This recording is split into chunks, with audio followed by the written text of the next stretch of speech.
تنزيلا للبرنامج السنوي للمؤسسة وتنزيلا لمضامين القانون إطار 51/17 خصوصا المشروع العاشر المتعلق بالارتقاء بالحياة المدرسية. نظمت مؤسسة إدريس للتعليم الخصوصي بمدينة طنطا بشراكة مع جمعية آباء أمسية تربوية هادفة خاصة بالاحتفال باليوم العالمي للأم.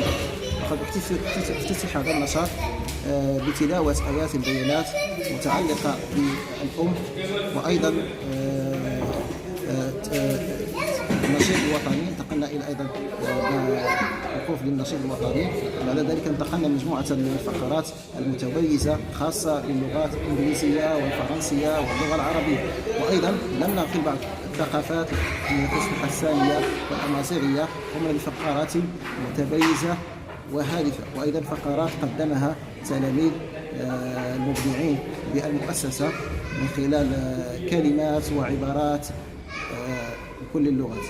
وأيضا لا أنسى أن أشكر المساهمين في إنجاح هذا الحفل، الكل من المسؤولين على دار الشباب المسيرة، وأيضا من المدير الإقليمي لدار الشباب لوزارة الشباب قطاع الشباب، وأيضا السيد المسؤول الإقليمي للطفولة أسلم البوشفتي، وأيضا مديرة دار الشباب المسيرة، وكل الداعمين من المنابر الإعلامية نشكرهم أيضا، ونشكر كل الداعمين بقليل أو كثير في نجاح هذا الحفل. وشكرا. اليوم تم حفل خاص بعيد المرأة، بحيث خصصت مؤسسة إيفرست خصوصية واحد الحفل اللي كان فيه مجموعة من التكريمات ومجموعة من الوصلات، سواء كانت بالعديد من اللغات، سواء باللغة الإنجليزية أو اللغة الفرنسية أو اللغة العربية،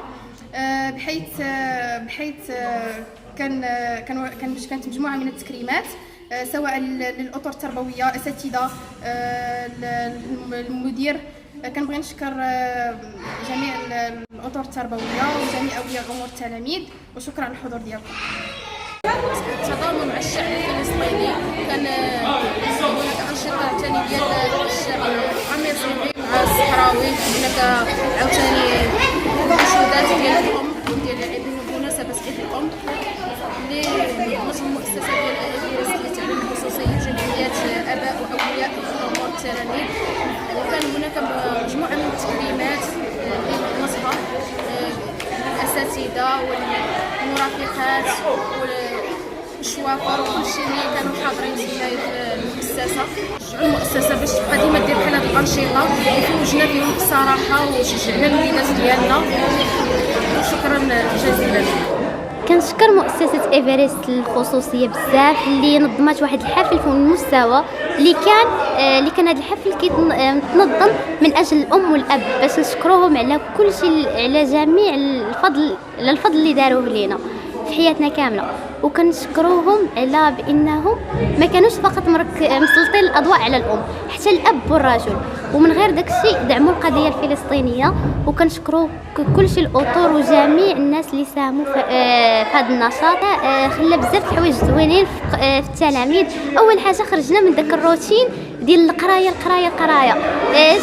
نشطنا، ضحكنا، ودرنا حتى بعض الوصلات اللي ساهمت زادت حتى في الثقافه ديالنا، مثلا بحال الوصله اللي درنا فيها الامازيغيه والحسانيه، اللي كنا كنعترفوا بان لغتنا الاصليه هي الحسانيه والصحراويه وكنقولوها بكل افتخار. وعاوتاني من درنا الوصله كنعترفوا بها على فضل الاب اللي كان دعم وسند لكل ام ولكل الابناء، الام التي كانت دائما سندا هي الاخرى.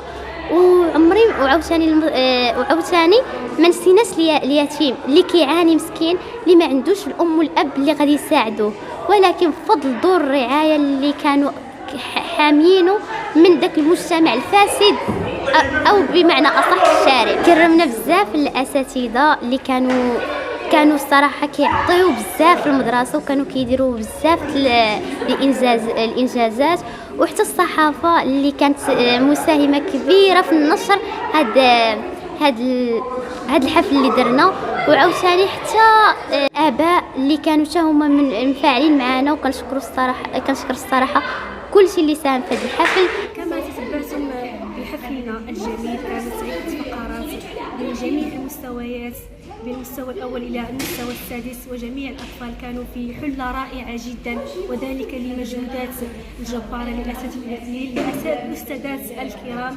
أتمنى لهم دائما التألق والصحة. أرحب بكم مرة أخرى وأشكركم على زيارتكم الجميلة ولتغطيتكم الجميلة أيضا وحضوركم الكريم. أتمنى أنكم استمتعتم معنا بفقرات جميلة.